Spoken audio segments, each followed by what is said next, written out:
I missed it. What was the evil laugh for? Julia says Josiah is a spy. I'm a spy?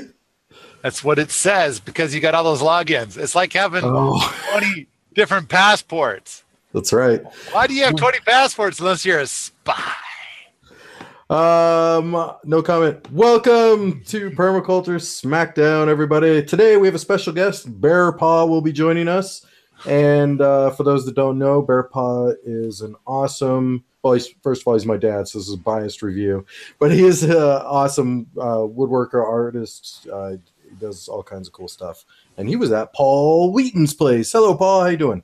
Hello. Yeah, he was here. He built the couch balcony and also Willow Wonka.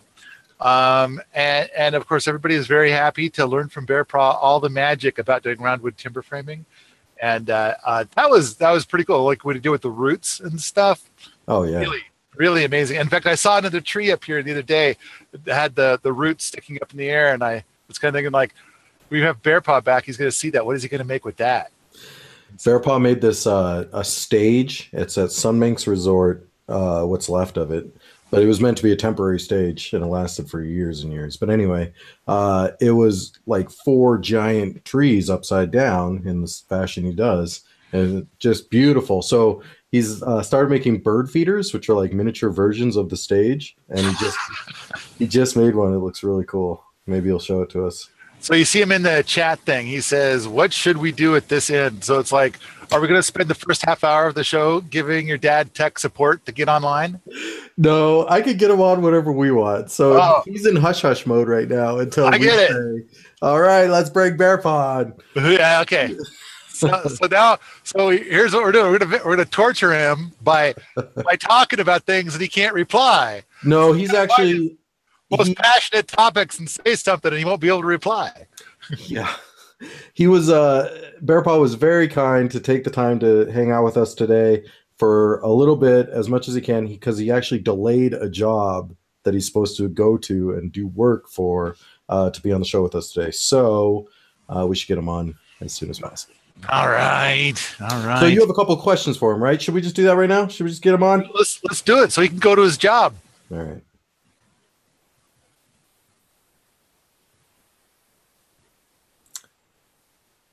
Hey, there he is. Hey, you gotta unmute your mic. You're muted, or I can do it for you. Yeah, he doesn't know. He's not gonna. There we go. He's there. He is. Too loud? No. You're good. Hey, Paul. Hey, Bear Paw, how the hell are you? Oh, good. You? Doing awesome. I'm living large. All right. So I heard you had some questions for me. Something about a big tree. We've got a big log, and we want to be able to position it. Now, when we moved the big log up, I thought, oh yeah, we'll just lift it up with the bucket and with the tractor and plop it into place. It'll be good. And then Fred was saying, I don't know. I think this log is really heavy. Like it's been drinking from the raindrops for a long time. So then I'm like, oh, what? No. So I went and tried to heft one end of it, and it's like, oh yeah, that was because he was saying like if we put it up on, because I was thinking like, yeah, let's just kind of chain up the log here a little past the halfway point. So we lift it, then this end will go up, that end will be down, and we'll just plop it down over there next to that berm, vertical-ish. And Fred was saying like if you did that and you connected it to the right side of the bucket and you lifted that, I think the left side of the tractor ground. and so that's when I started thinking like, oh yeah. So then we were sitting around, we're thinking about like all the different ways we could kind of try to move it into place for what we have in mind using just the tractor. We got like 6 people here right now. Yeah. And we're kind of like, boy, we're not coming up with anything that strikes us as particularly safe with this thing being as heavy as it is. This isn't up in the woods. You dragged it down. So it's down here, kind of near the house. So you know how when you're walking up to the Fisher Price house, there's a big berm on the right side, right? Yeah. So we brought this big log over here with the idea that we're going to lean it up against the berm, and then it's a fat log. So we're gonna cut some steps into it with a chainsaw once it's in place, so we could go up the berm. Then we have another log. We're gonna also put about 8 feet away, and then we'll put some scaffolding between those logs, so that way, as a permanent thing, with the idea that these logs and the scaffolding, that they will all in time rot. We're okay with that. Rot away. That's wonderful. Yeah. But we're kind of thinking like we want to be able to have access to this rather vertical, steep surface, because like if somebody's full of piss and they want to fertilize our garden up there, no one has that kind of power in their stream. So we thought we'd make a way for them to be able to get up there. Plus, there's some gardening that we want to do up there. And so we're kind of thinking like a network of scaffolding like this is the first scaffolding. This will be the very first scaffolding to go up. We've been referring to this project as the Siege Ladder Project. I don't know if you've ever actually tried to, well, I'm sure you've made a roundwood ladder in the past and then quickly discovered that this is the most useless fucking ladder there is because no one can pick it up and move it anywhere. It's too damn heavy. Yeah. Which was a problem they had with siege ladders back in the day of the castles, when it's like, let's go take that castle. Let's give it to our friends. And they're like, we made this huge ladder out of roundwood. Let's use that. And it like takes 20 guys to move the ladder. Ah! Well, so this is leaning up the bank. Yeah. That's what we want. Currently, the log is in its natural state of repose, which is on the ground horizontal. And so what we want, it's 15 feet long. We think that the most of the tractor can lift is maybe 8 feet tall. And so, and at the same time, the tractor can lift a ton. And I'm thinking this log probably isn't a ton, but we're in such tight quarters, we kind of need to lift it on the right side. And an imbalanced ton could be dangerous. Yeah, you need to pivot this log uphill. Tell me more about that. Well, is that's what your intent is? Yeah, like the base of the log, we can get that nudged up pretty good. Like right now, it's a foot away from where the bottom of the log needs to be. So we just kind of need to pick up the top part and plop it over where it needs to go. Do you have an anchor point up high somewhere? Another tree? No. Oh, I see what you're saying.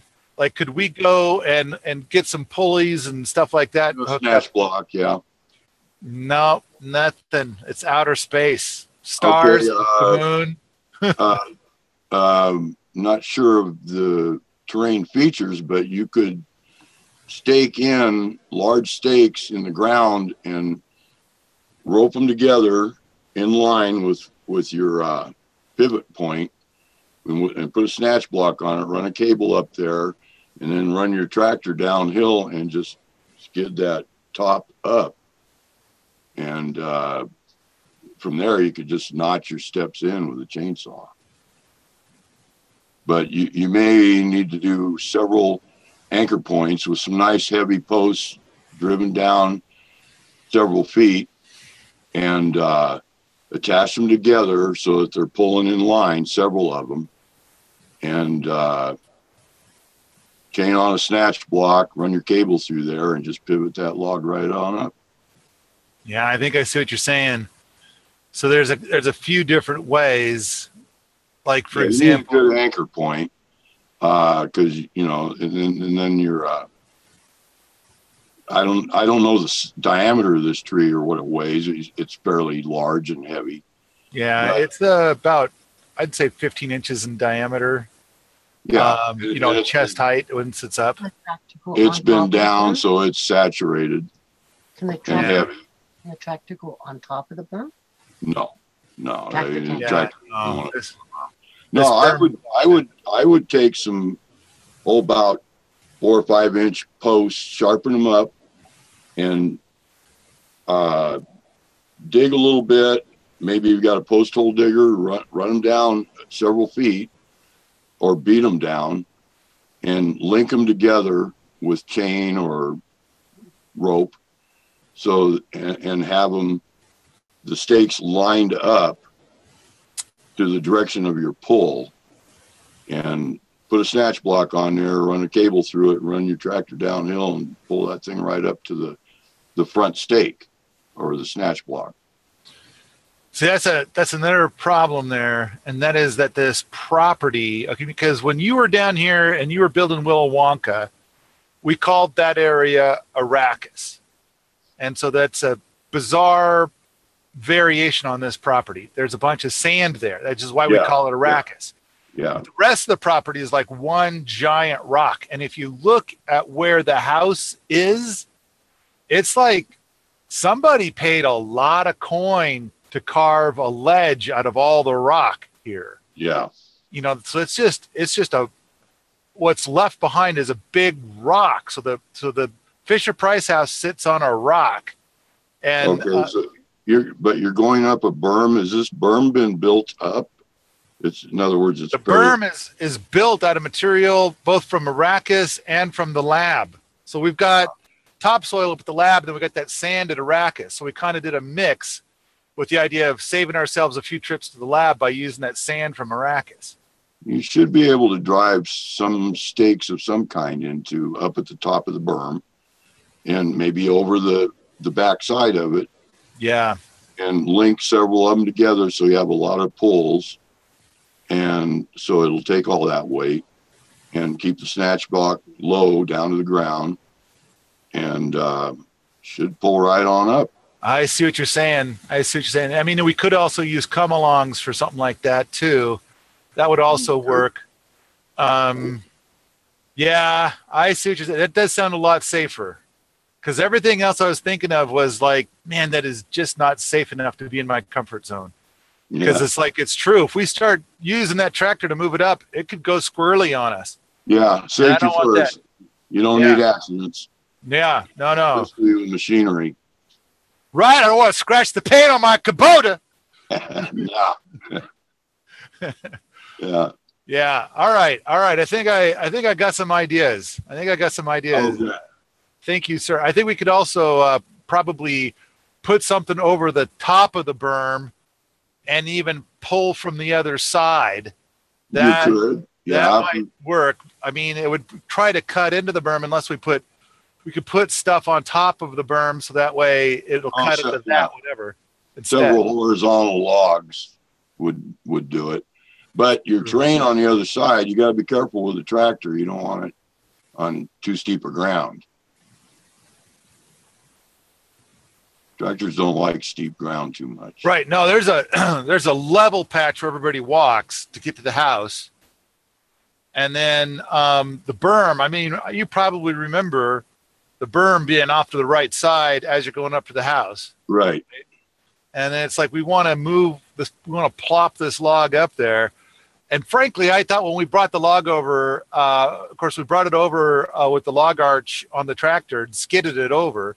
Yeah. I kind of thought, I didn't think that it'd be all that heavy, but now that we're like starting to like fiddle with it, it's like, yeah, there is some water that has moved into this thing. And when they're horizontal, they soak it up and they get really heavy. They'll eventually dry out. But another thing you may do is time your tread, get the pitch of your bank, your berm, and time your tread for that, and cut those treads in and off some of that weight before you lift it. I mean, that's less than 1%, isn't it? I mean, it won't make all that much difference. Well, it's cumulative. Plus, I kind of like the idea that once we get it in place, that we've got a couple of different ideas about how we want to do the steps, but it's like we want to get it in place first. And and so it's kind of like, I think I want to leave it to be a bare log. Plus, you know, then there's the whole thing of like, what if you get it up there and then your steps end up facing the berm? And it's like, well, now we got to spin the log around to get at it. Do that with a PV. It's no problem there. Rolling the log over is easy. Rolling the log over in place while it's so heavy? Sure. Yeah. A couple guys, a couple PVs, you got it. Well, we got a couple PVs. We got a couple of guys. There you go. But I'm thinking it sounds challenging to me. Maybe we need you to stop by and show us how a couple of guys, a couple of PVs could Yeah, roll. I'll just go down the road, Yeah, just down the road. That's all it is. Little visit. over the hill. Yeah, there might be more than one hill. Yeah, just one big one. All right. I think I got some ideas. I'm going to leave it as is, get it up in place, and once it's in place, then I'm going to start cutting the steps into it. Yeah. What about the length? Is it the exact length you need already, or can you shorten it up? That's a good point. I do think it could be shortened up. That'll take a lot of weight off. And I think it's currently 15 feet, and but I think we only need 12 and a half feet. But I was kind of liking the idea of the extra length on it sticking out the top, because then we could start doing some scaffolding on the other side and start connecting the pieces together. Yeah, that makes sense. Yeah. Plus, it gives you more leverage having a longer piece. If you tie up high, you might get better leverage moving it.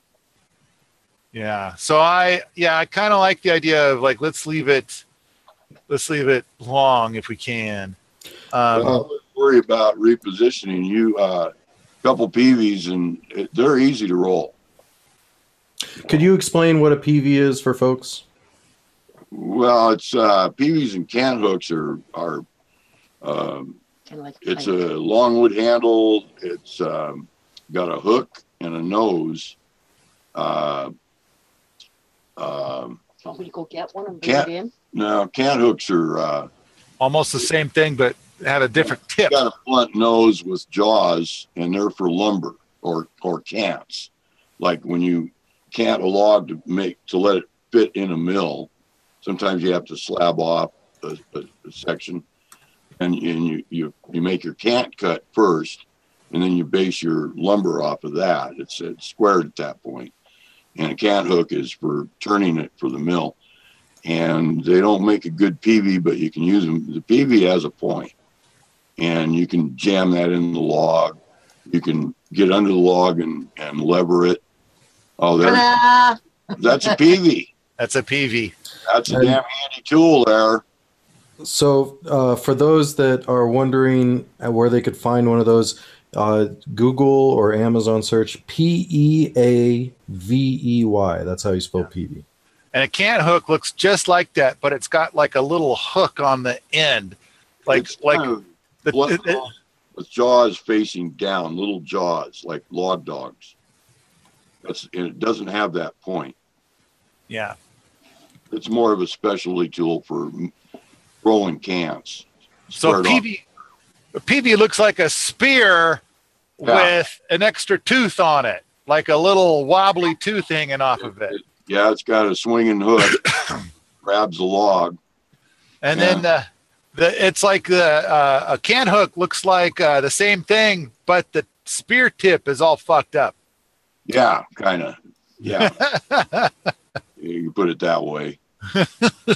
Oh, we got lots of tools here. There's some tongs. We like the tongs. Yeah, here's an interesting one. There's a can. Oh, yeah, those are for propping up a log to cut with getting it off the dirt. Yeah, that's to pull a log up to get it off the ground for cutting. I don't know how much you'd use that. A PV's what you really need. It gives you a lot of leverage. You can it's limited by the diameter of the log, but the piece you're talking about's easy. Well, yeah, rolling it with a PV can do. That's a lot of leverage. Spinning it in place. Yeah. Everything stopped. No, you're good. It's just Paul. He got frozen. Probably needs to change his internet over to his other device or something. I might have to go hose a tick off a stick. Hey, you got that bird feeder up there by chance? Yeah. Show some people. Yeah, Okay. Imagine a giant musical stage at a resort looking over a lake. The stage is 40 feet tall. Those are big logs. This is not that tall. Okay. It needs a canvas roof. I don't know if you Go back a little bit. Whoa. There. Isn't that How's cool? that? That's awesome. Yeah, it's for songbirds.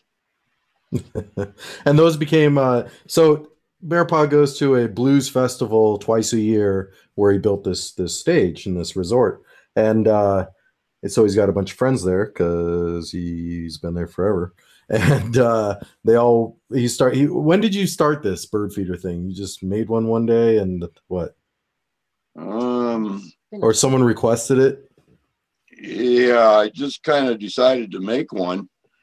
Been about 15 Yeah, years. you did it on spec initially. Yeah, well, I made several benches on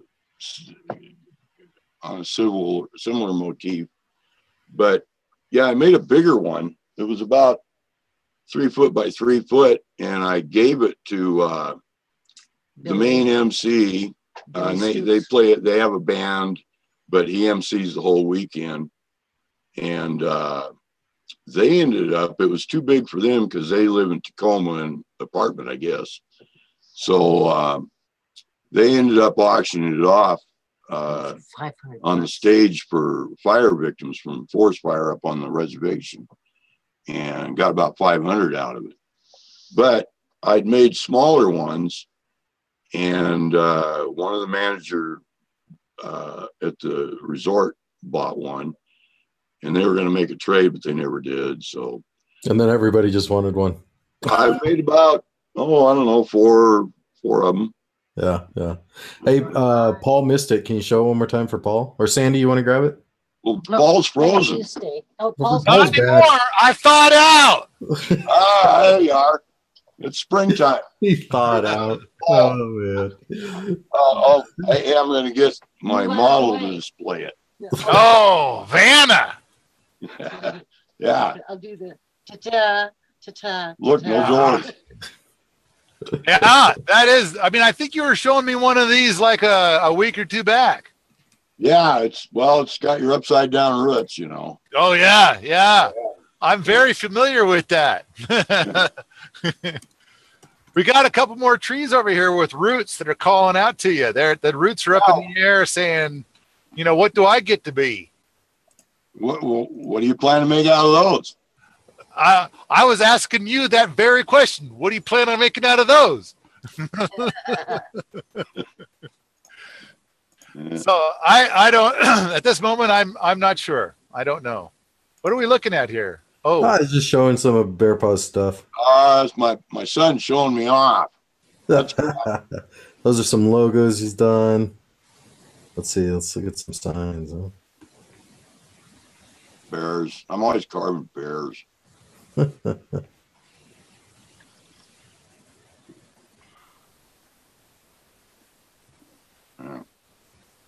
gonna end up boring everybody. All right, where's the picture with the big horses? Oh, that's under carvings, sculptures. Yeah. There it is. Yeah, you need some of them, Paul. Go with your, rocket mass eater there. As long as you can be sure that people won't start chipping off pieces and putting it in the rocket mass eater. Well, hey, desperate times. Wasn't Shia's staff? That was your staff. That's mine right there. Yeah, that's a good thing about log furniture is in really hard times, you got firewood right there in your house. I don't know if you had plastic furniture. That burns pretty good, too. So there's Bear Paw's house. Right behind those bears. Yeah, it's not the Earth Lodge I wanted to build. No. That's he had a big, so his main house caught on fire when he was gone. The caretaker didn't take care. And so this was his shop, and he had to move into the shop. Well, actually, he lived in a teepee for about 3 years first. Well, yeah. Getting the shop ready, yeah. I've had a life that's made me old. Yeah, I was noticing your beard in some of these pictures doesn't look like it has as much gray in it. Yeah, well, they're progressive with time, you know. I started out as a child. I started off as a baby. Man, you were advanced. You're so advanced. Ah. All right. Oh, look at that table. I've seen that table. That thing is sweet. The next one there is at one of those benches I made for down in Grand Coulee for some. Oh yeah. Or upside down roots, you know. Yeah. I love it. You're so talented, Dad. There's Stoops. There's Stoops standing on there. Yeah, we're having a fun tour, Paul. All right. Hey. Slabs. I like slabs. You're collecting slabs still, aren't you? I think we got something. We fired up our sawmill again. So we do get those end pieces, very similar to the ones that you collected from that neighbor. Yeah, I like slabs. I use the hell out of them. Yeah, Dad was just asking about your mill. So you had a question about the roofing on your outdoor kitchen, Paul? Something I did. Like that? Yeah. It's done. I want to point. So in my notes, I'm saying I kind of thought because here's what happens is that 2 minutes before the show starts, Josiah says, "What are we talking about?" No, 2 minutes before the show starts, you say that because I haven't told you. And so what I kind of got in the habit of doing is sometime around 9 o'clock in the morning, I'll send an email to Josiah with some thoughts about some possible ideas. And so today it was it might be good to talk about projects we've been working on the last few weeks here. Okay. So, in fact, now, yes, Bear Paw, there's all those great and wonderful, fantastic things you made while you're here. Are you ready to take a kick in the nuts? Are you ready to about a project that you worked on that failed? We should pretend like that didn't happen? Oh, did you get a failing project there? I did. Oh, probably the rock jacks. The rock jacks on the junk pole fence. It failed. I got a cure for that. What's the cure? Move to a windless area. No, this is a very windless area, but once in a while, a big gust finds like the winds go over. See, what I did is I put in this big windbreak. I call it the fucking Rocky Mountains. I'm sure you've heard of it. Yeah. My windbreak is bigger than your windbreak. The thing is every once in a while, these big winds, which are blowing overhead, making the clouds move all over the place, they shift their direction ever so slightly, and then boom, for 20 seconds, it just lines up with the path of where we're at between these big windbreaks that we call mountains. Direction of the valley, yeah. And suddenly we get this big wind coming through for just 20 seconds, and it blows over your fence. So just so everybody knows, the idea of the rock jacks is to have a fence without digging in, basically. Like you can't get into the ground, so how are you going to have a fence? Yeah, well, it's a big rock. Putting posts in a couple feet deep in solid rock just really isn't effective use of time. Well, it's all that Lake Missoula cobble. That's hard to dig in. So we built the rock jacks, and one of the things that somebody pointed out, Fred pointed this out actually, because I said, doesn't matter which side you put the rock jack on the fence. And Fred said, well, most of the time when the wind really blows through here, the wind is heading from the south to the north. So you put the rock jack on the north side. So that way, if the wind blows, then the rock jack is pushing into the ground and it won't let it push any harder.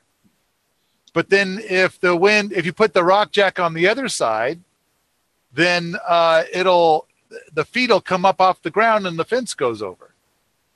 I thought that was a pretty damn good point. Well, you have your angle braces that push against the post as far as force coming on toward them, as opposed to the opposite way where the rock weight, the braces are pulling, and you got to lift that weight.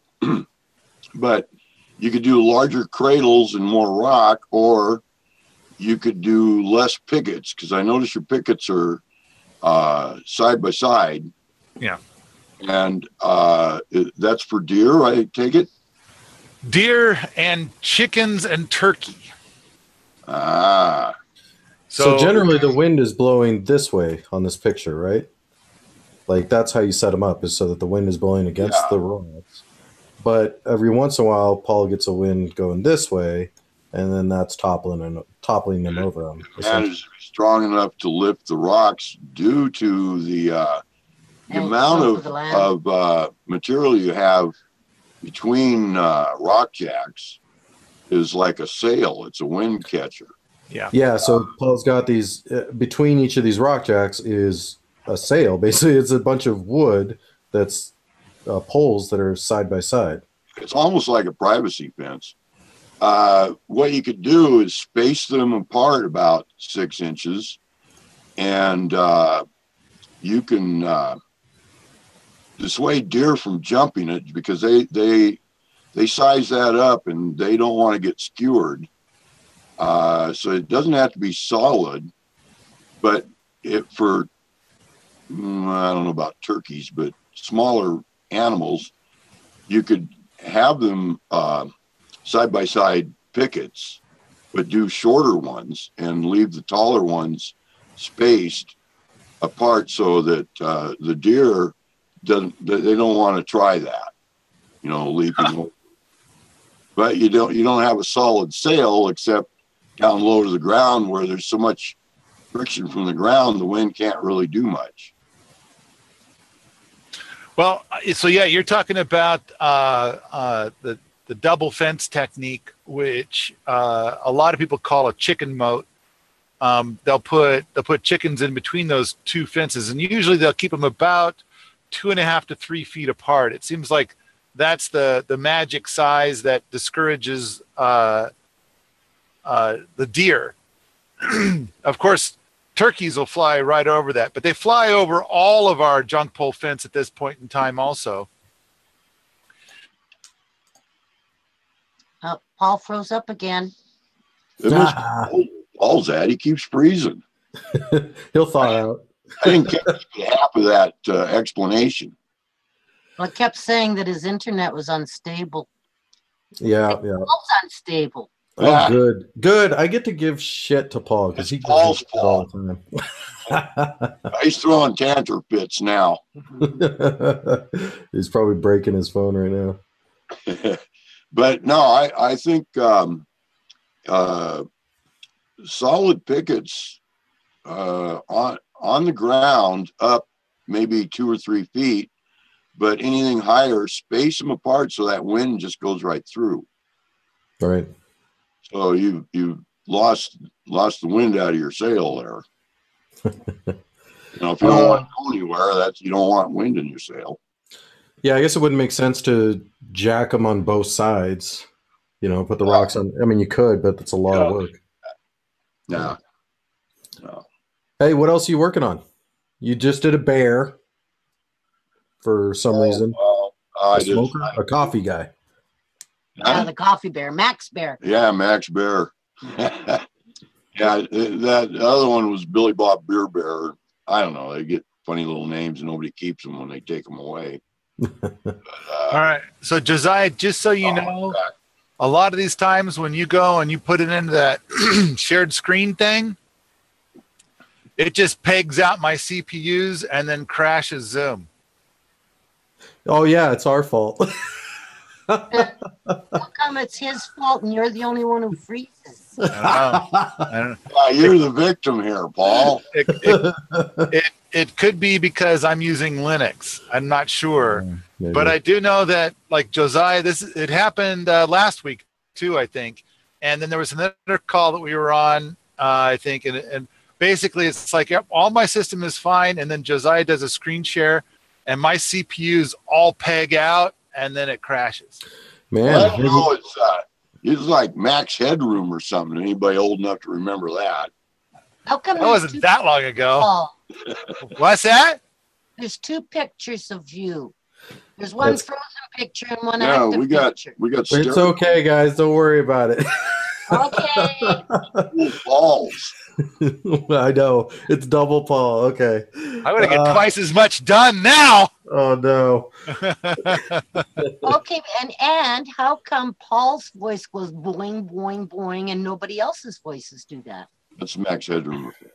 It's because it doesn't matter. Let's not get into technical details. Okay, Paul, okay. Should I email develop a max Zoom headroom stutter? email Zoom and tell them you're having problems. Or we can switch from Zoom to some other kind of, maybe I'll do that. Maybe I'll switch from Zoom to some other program. I'm used to Zoom. I'm used to Zoom. Oh yeah, but it's crashing, so we can't use it. You have to get used to something else. Stop showing off pictures, I guess. No. Oh, it looks good. I'm not changing the format of the show. Yeah. All Maybe I right. need to update Zoom. Maybe it's I'm past due for updating Zoom on my end. Could be. Yeah. You need to refresh. Hey, Bear Paw, you get your shed built yet? No. No, I haven't even started. Okay. I'll get there. I got the big plans. Yeah, I'll get there. All right. Any more questions for Bear Paw? You got any more questions, Paul? Chat peoples, you got something for Bear Paw? No more? I got nothing. All right. Thank you very much for spending the time with us. Thanks, Bear Paw. That's been a hoot. I gotta go let her a truck now. We'll All see. right. Bye. Bye. You can turn me off. Yeah, I think you just did. Yeah, don't turn them on while we're still on camera. Oh no. All right. What's next, Paul? What do you got? So you're like, I got a bunch of stuff that I'm doing I want to talk about. So what It's do you like got? I'm looking at my window right now. I can see the boots out there working on junk pole fence.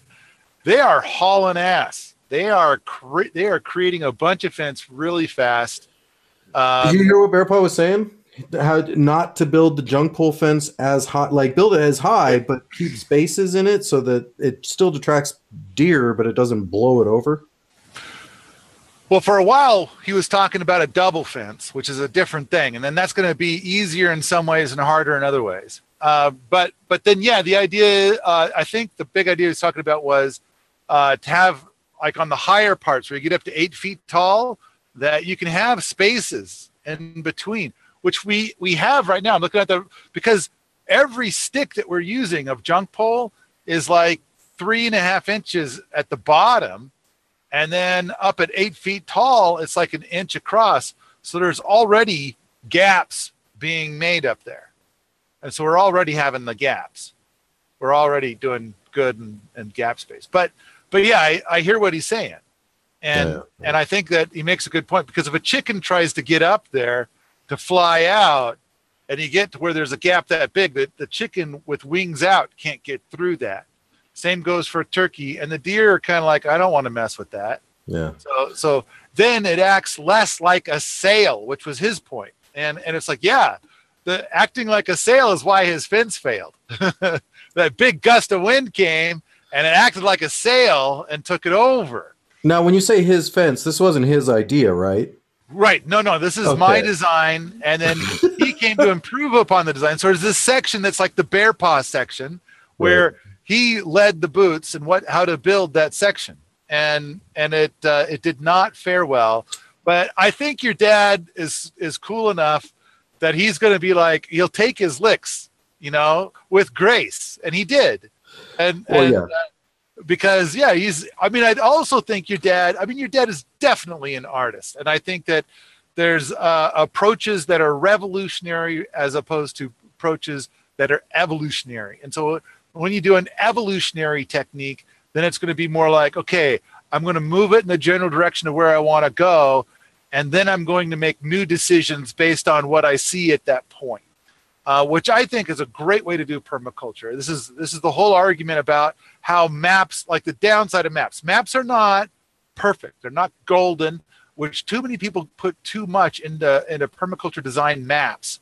And I think that there's a lot to be said for, a map should represent what's on your mind at this moment. So I can tell you what I'm thinking. And then it's like, I give you a map, and then we go out there, but we're not married to the map. You understand what I said. We're out there working together, and then say, hey, wait a minute. I think we ought to go in this totally different direction. It's like, that's cool. Let's do that. totally contrary to the map, but that'll be better. It'll carve a day off of our work, and the final product will be of higher quality. People definitely get wrapped up in the design. You want 90% of your time designing, 10% of your time implementing kind of thought process, which is smart to do as much design planning as you can.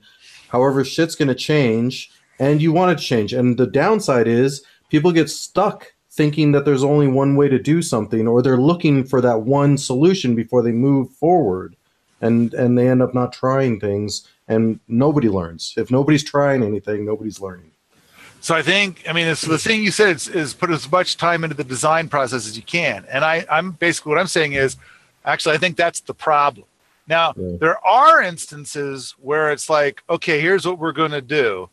We're going to bring in a crew of 20 people, and we're going to make the thing that's on the map. And you can't change your mind about anything on the map, because we're paying these people by the hour and they do a job. And it's like, what you could do is wait until the whole thing is done. And then after it's done, make changes. No, that's not good. And it's like, well, for example, if you've got a contractual agreement, so if you're going to work out a contract with the city or something like that, then it's like, yeah, you've got to have a model. You got to have 8 sheets of paper for the same spot. Right. It's like, here's what it looks like from the crow's view. Here's what it looks like from over there. And, all those kinds of things. And it's like, but we're not going to approve the money until we see the design and the models. And then we're going to hire somebody, and the person we hire, they're not allowed to think. They have to implement what's on the paper. And if they don't do it exactly what's on the paper, then they don't get paid. So they're like, I don't care what you're thinking of. Anything you say is not on this paper, which makes it so I'm not going to get paid. So you can go fuck yourself. Okay. Yeah. Well, they're also worried about liability, right? So they're like, I did it exactly as it said. You cannot sue my ass. It was so fucked up, but we did it exactly that way anyway, because that's what we were paid to do. And they take the responsibility because that's their design. Here is why the design and thought process is very important. It becomes very important when you deal with earthworks, especially ponds and dam walls and things. Like, you want to make sure you're getting things right before you just go and try shit. Now, you can try stuff a little bit, definitely, but when you're dealing with like a pond above your house, you really want to think that through. You really want to make sure you're thinking right about what you're doing before you put a giant mass of water right above your house. Things okay. Like that. There's a lot of truth in what you just said, and I want to counter it a bit. And that is that I just created a thread like 2 days ago at Permies about earthworks that we did here in the last couple of months. So you haven't seen this yet. But when you've been here, you have taken your truck from the county road up our little driveway, and then you hang a hard left to go towards the shop, and then you go back to Arrakis, right? Yep. Now. Yeah, you leveled that. You talked about that last week. Right? Did I talk about that last week? Yeah, you leveled it out, so it's a nice, easier drop in, so the water problems don't happen. Right. We did a bunch of stuff to redirect water. If I talked about it last week, because earlier you were saying, what did we talk about last week? Well, I guess we both forgot, and that's what we talked about last week. But the important thing is that was pretty iterative. And so last year, Fred did a whole bunch of the earthworks to make it so that water would run away from the berm shed and towards Arrakis. And then this year we did fine tuning on that. And it was entirely iterative, but we didn't know what we wanted until each iteration. And it's like, at the same time, if we had to like do models and do the paperwork and stuff, we'd still be doing that. Oh yeah. That whole project would be on hold till we got done doing that. But that's a minor earthworks compared to something giant like a dam. So yeah, I totally agree with you. For most things, it's like, go out and just do it, get it done. Do some planning, but get it done. Where other things, when you're dealing with massive amounts of water on your property, and or you can do when severe damage can happen, and then you have to redo everything, and it's very expensive to run equipment. Like if you're building huge amounts of, especially if you get into the swale game, and you're dealing with trapping a bunch of water into the ground, and it's steep hills, you're terracing on steep hills, things like that. You do want to try and plan as much as you can, because it can cost you a great deal if it goes wrong. I still want to cut that short, because planning as much as you can. It's like, I think you need to plan enough. But as much as you can, I mean, that could be as much as you can. That could be 100 years of planning with no dam. Things always change for sure when you go to implement the earthworks. Yeah. There's a fucking giant boulder there. That wasn't on the drawing I did. Things like that. Right. Now I'm going to make that boulder into a feature. And what's cool about it is that, you make it a feature. Like, it changes your design as you're going. And oftentimes you find it ends up being way cooler than you ever designed it to be. Right. But it's definitely, I think it's very good to do. I think it's very good to do design, thought process. It's just a good thing to do. So I'm so concerned with, because I've done giant dams where it's like, if this breaks, major fucked. A lot of things are fucked. So I really wanted to make sure it was done right. So I believe I've built quite a few ponds, and I don't believe that I have ever modeled a pond or even drawn out what I was going to build.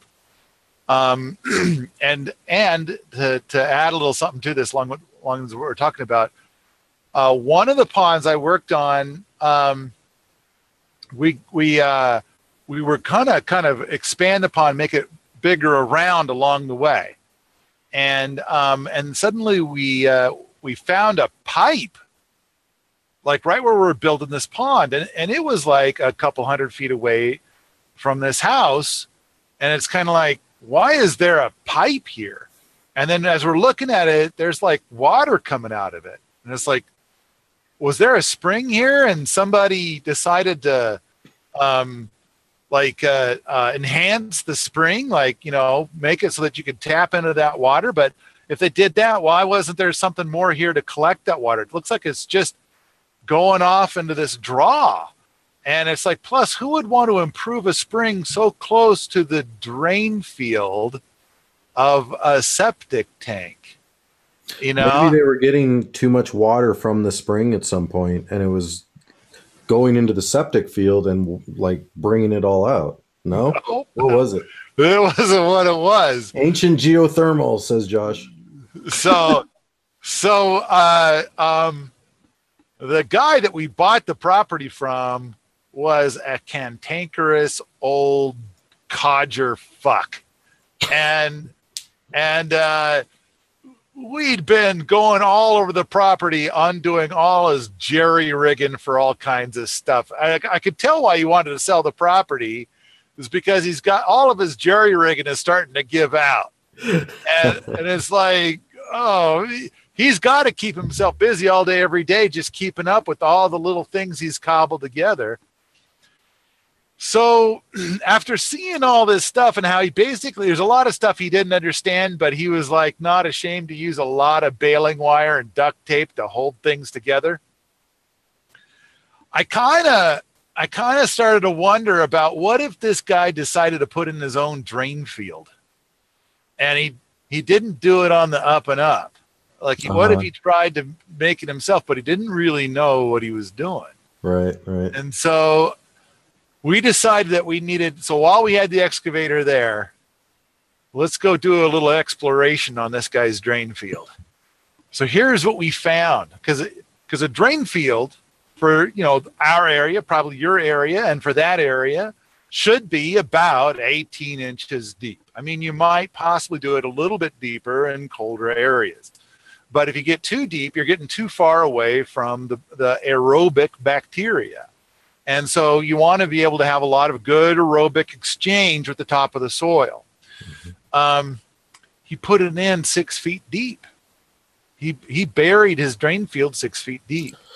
And now I imagine that what happened is that there was anaerobic activity. And so then anaerobic activity is how they glee a pond. And so they'll put all this high nitrogen matter, which, you know, pee and poop, that's high nitrogen matter. They'll put all this high nitrogen in an anaerobic thing, and it basically seals the pond. Well, what happens if you seal your drain field? Right. And so I imagine what he did is that he went in there and he added a pipe to help drain the drain field when it wouldn't drain. A lot of times people will like bury a car and have it go right into that buried car. So we dug up the whole drain field. We found out that my estimation was correct. It was very, you know, and we put in a new drain field that was only 18 inches deep. So you're saying the guy didn't really think out his design? Ah, yeah, that is true. But it doesn't matter. He may have put 10 years of thinking into it and still developed a terrible design. Yeah, For him, adding more thinking didn't help a damn thing. All right. Hey, we got like 6 minutes left. What else do you want to talk about? What do you got left? All right. We did a lot of projects with dry stack. Did I mention that last week? Dry stack, no? Dry stack stone, dry stack rock, actually. So we have rock and stone, but wherever there's stone, it's like you're going to leave it there. They're giant stones, but most of the property is rock. And so the rock you can break. The stone is you can break, but it's like 10 times harder to break. Mm-hmm. And now people that do dry stack, they want stone, but they want to chip it into the right shape. And it's like, yeah, it's good to want things. We have rock, which is like, it breaks easy. It chips into, other shapes easy. And that's why it's rock and not stone. And we got plenty of that. So we had a patch where we go from the turtle lot up to the house where that trail was eroding something fierce. And it was getting narrower and narrower. In the meantime, the turtle lot was getting smaller and smaller. So we needed a retaining wall. So Jocelyn and I went and built a retaining wall there, and we did dry stack. I had never built a dry stack retaining wall. I've done a lot with rock before, but rock and cement. And I wanted to do dry stack this time. So we just got started, and we were more than halfway through. I went and watched a bunch of YouTube videos, and I learned that, because I've watched a bunch of YouTube videos in the past about dry stack, and it's like apparently I happened to luck into doing it correctly. So we built it's a beautiful dry stack wall, retaining wall, holding up the dirt for this path that goes between the turtle lot and the Fisher Price house. But we've got a bunch more dry stack stuff to do. In fact, we were kind of talking with somebody about doing a dry stack arch. And I want to share my screen, but I can't. Yeah, it'll crash me. Hey, I'm looking at some great pictures of dry stacked stuff. All right. Okay. So it turned out good. I can't wait to see it, man. Yeah. And I'm going to see it here pretty soon. In a couple of weeks, you're going to be out here, aren't you? Yeah, the 15th through the 20th. That's where I'll be, government. For all the government people watching. So you know where I am. Let's see. We got the roof done on the Skiddable Canyon kitchen. We did an interesting thing there. We wanted to do a shake roof, but we didn't have enough shake for it. And so we went and we used the sawmill to cut a bunch of those pieces that are 3/8 of an inch thick. Mm-hmm. And then we cut them into like 2 foot lengths and basically made a sort of shake roof out of that stuff. We hit a couple of glitches, but it's sawn wood instead of split wood. If you look at the Chateau des Poux, we did that with proper split wood, with a fro. But it's like, boy, that was slow going. And then the pieces end up so thick. It's like, that is a heavy roof. Yeah. And it took a long time to make. But when you saw it, wow, it goes so much faster.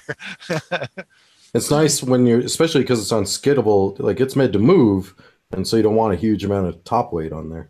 Right. Oh yeah. This is pretty light. So that's done, and we're going to be moving the canning kitchen up to the lab to be part of the Peasant PDC, which is going to start here in a few weeks. We did an experiment with road noise. So we put these berms up, and it really does a great job of blocking a lot of the road noise.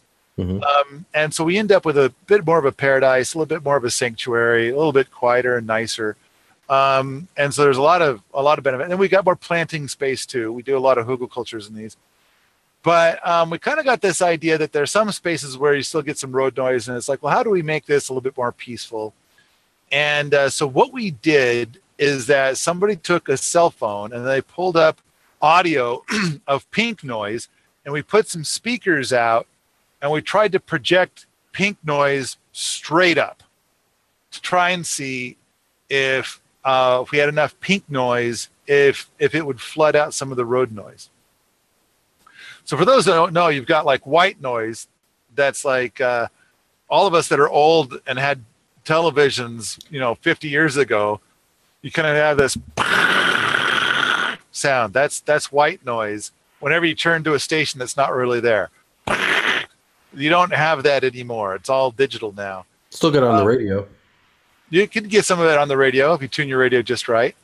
And then pink noise is more like shh. So it's kind of like white noise, but it's actually been designed for what it's been used for. And I've been in offices where they'll have pink noise generators and you don't hear them. But then if somebody's having a conversation 20 feet away from you, you can't hear their conversation, which makes it easier to concentrate on your own stuff. These pink noise generators are really wonderful. So we thought maybe what we'll do is to see if a pink noise generator would help us in this respect. So we went and put some speakers out, and the report back was, no, didn't do shit. A little different than the office environment. Yeah. You still hear the road noise, and you hear the pink noise now because we turned it way up. And it's like, okay, so but that's what we're all about. We're going to experiment and try things, see what works. We tried that. Berms work great. Trees, conifer trees, will take sound and then deflect it in a bunch of different directions. So if we chopped down all the trees and we had just berms, that would work. That would work like 99 to 100%. But if you have trees, then the sound hits the trees and deflects down. And so then you're still getting some of it. Yeah, I was just thinking about like those old farms you see in like Scotland and England, where they have essentially they have rock walls separating all of the fields. That'd be kind of. That's because they have a lot of rock. Yeah. Like we have a lot of rock. Well, also we built this rock they're retaining trying to wall, make fields, so they have to put the rock somewhere because they're doing standard agriculture. They're trying to grow something there. Yeah. And it doesn't, if you get the rocks out, everything grows better. Yeah. So it's like you gotta use for these rocks. Except for when until they divide the property, then some poor son of a bitch is like, "Oh, the rock's gone. It's not gonna make my rock fence." I've been thinking that if we do a full-sized arch that somebody could walk under of rock using all this rock that we got, and if we were to build an arch, I wonder if there would be people that would want to participate in something like that. I wonder if I would dare to walk under the arch.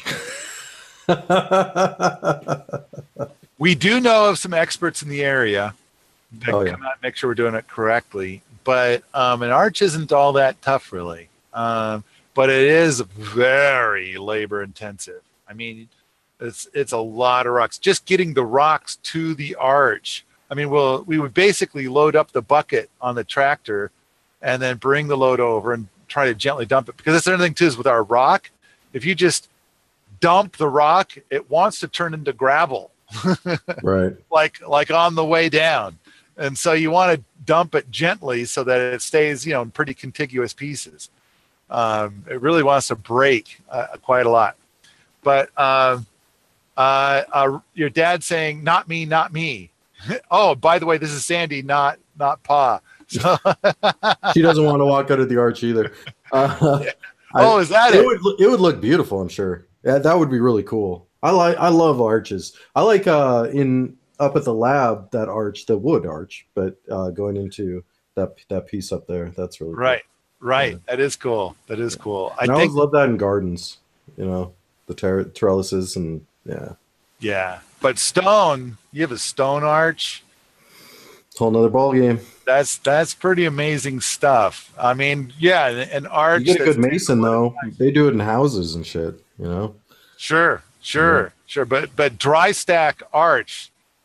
I mean, that's an achievement. Yeah. That's a magnificent achievement. So, all right. We're out of time, man.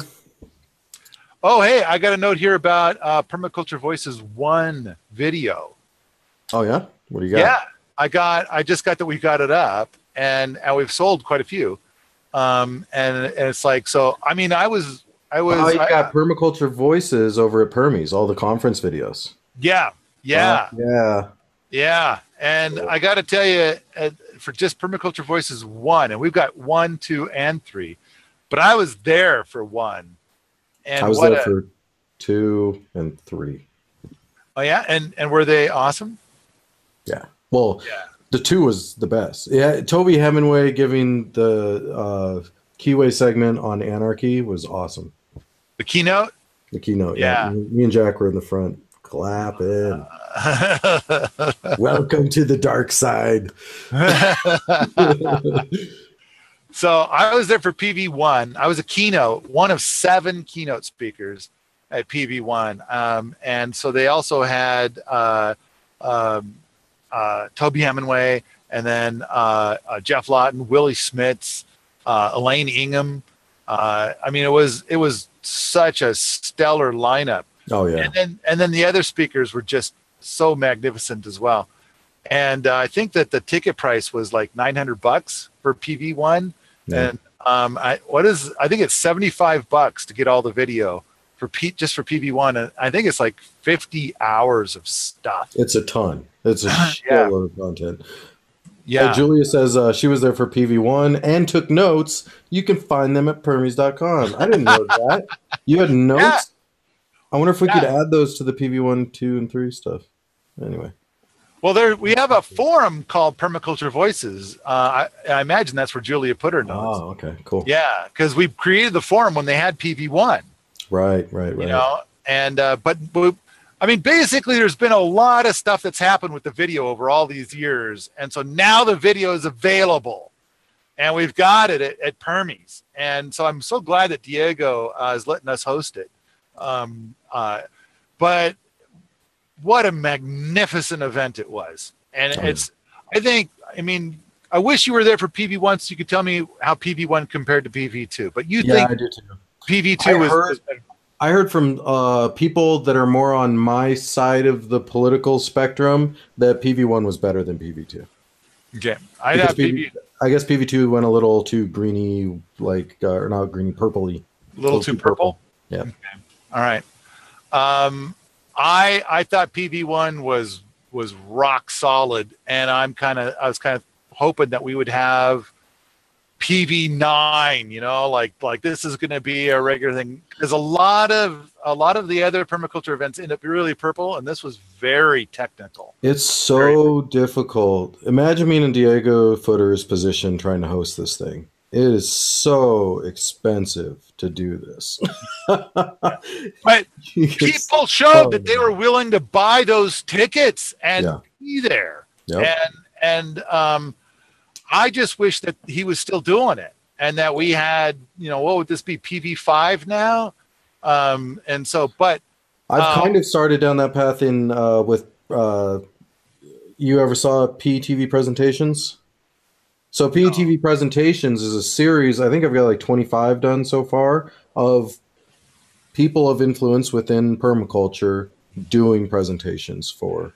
Isn't the Smackdown part of PETV? Yep. Yeah. Okay. So presentations is a show on PETV, and it's a bunch of man. We got a ton of people on there. Great people doing presentations. Yeah. Well, I know that you have our PDC and ATC from last year as part of the Perma Ethos Empire. Yeah, so we have our own permaculture designers course, and we have implemented that PDC into that our PDC as well, and so you get both. So now, do you still offer the course as a course? Yeah, yeah, Yeah. yeah. It's a certified course. Okay. You submit your design, we go through the design, give you notes on the design, and certify you. Yep. Wow. And so, how much are you charging for that? $600 right now. Okay. Normally it's 1,400, and right now we just put it at 600. We're because we're switching. So we started a social network called Thrive Through, and we are moving. So another one of my companies is Brink of Freedom, which is a magazine, online magazine.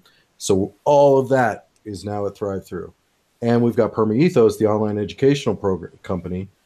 All of that content on Thrive Through. So it's a network of tons of content, and so we're really actually tomorrow we're doing the big release of moving all the members over from both the companies into Thrive Through, and so we're looking at thousands and thousands of people I got to move over, but that's all happening tomorrow.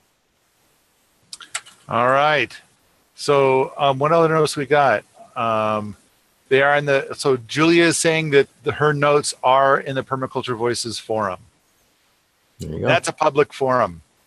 But yeah, $75 for all of PV1, and I think PV3 was like some sort of like the video from PV3 is something really, really great.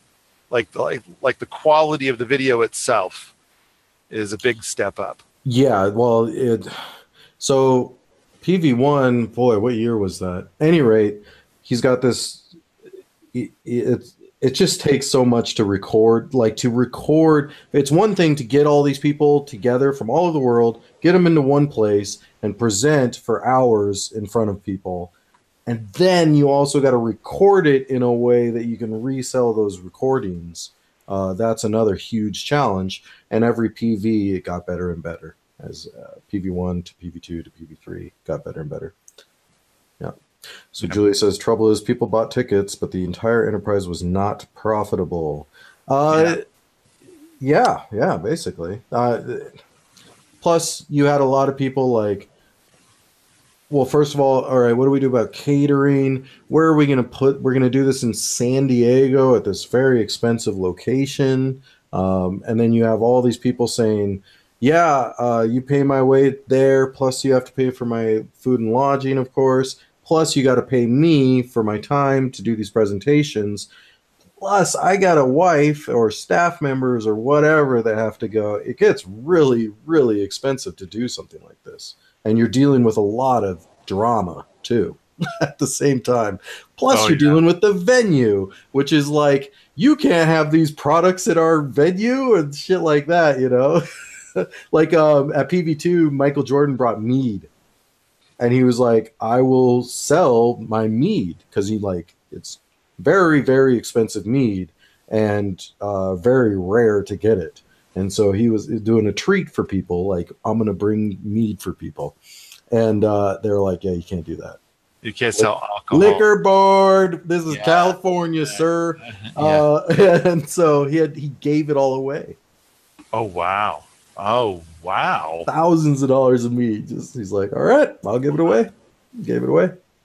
So, but it's like that drama kind of stuff like that. You got to deal with vendors bringing stuff in, and then the hosting location has problems with it, and there's all kinds of shit you got to deal with. It's a nightmare. It's just a big, and everybody, there's all kinds of people that are like, oh, this is so easy. It's not that much trouble. Something. And it's like those are people that have never tried to put an event on. Yep. And it's like then you got this huge event going. All these people are like, dude, awesome job. Come party with us. And you're like, I am fucking exhausted. I cannot go party with anybody. And I got to do this tomorrow. It's like 4 days of this shit, guys. Yeah. Yeah. It is crazy. It's insane. And I think that first year he broke even. And I have some theories about why things didn't go as well the second year, and but really it's a bunch of gambling. It's a bunch of hard work. I do think that in hindsight, if Diego made a couple of different choices, he may have been able to get it to be profitable to keep doing it. Possibly, but it's all in hindsight. It's all in hindsight. Diego's such a wonderful person to work with, talk with, and great guy.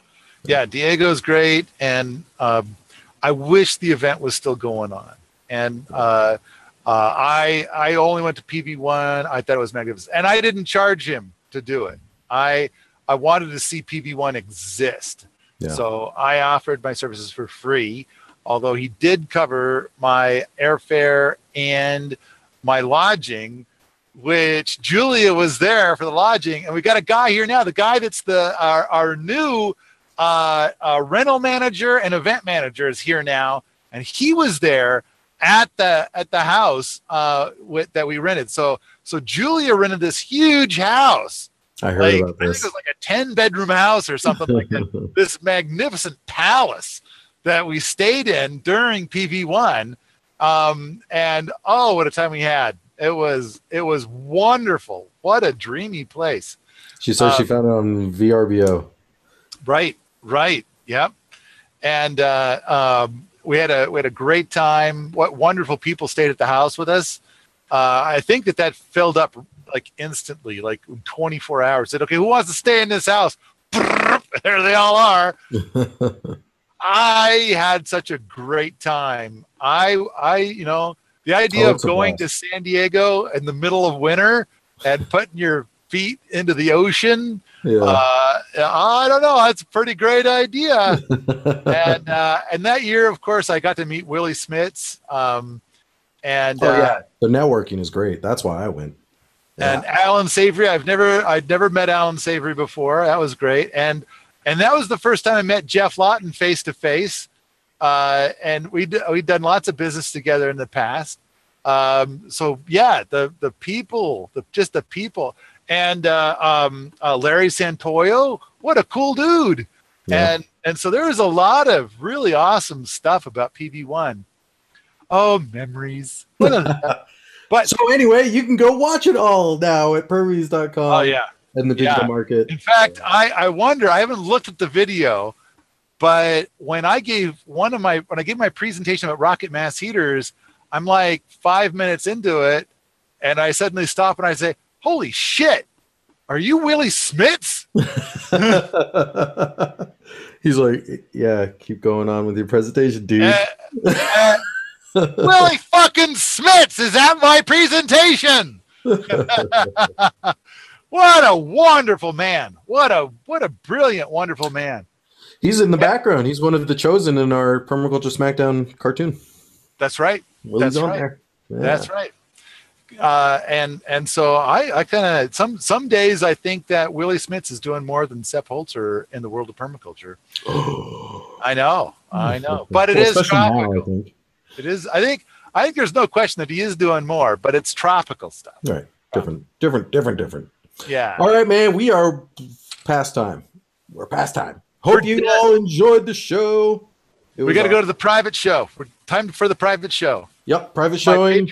This is where. By the way, all my Patreon people from last month, I am not certain about this, but I think that they got in for free. I think I put nothing into Patreon. So everybody who signed up for my Patreon account, they got all of last month for free. All the access to the Smackdown, all the access to all the things for free. I think. I'm not sure. I think it's free. So it's time for the after show, and that is if you are a member of Perma Ethos or a Patreon supporter of Paul Wheaton's, you get special access to the back end where you can chat with us. And before and after the show, we do a non-recorded private show where Paul and I take off our shirts for everybody. So I hope you all enjoyed, and we'll see you next week. Bye-bye. Bye.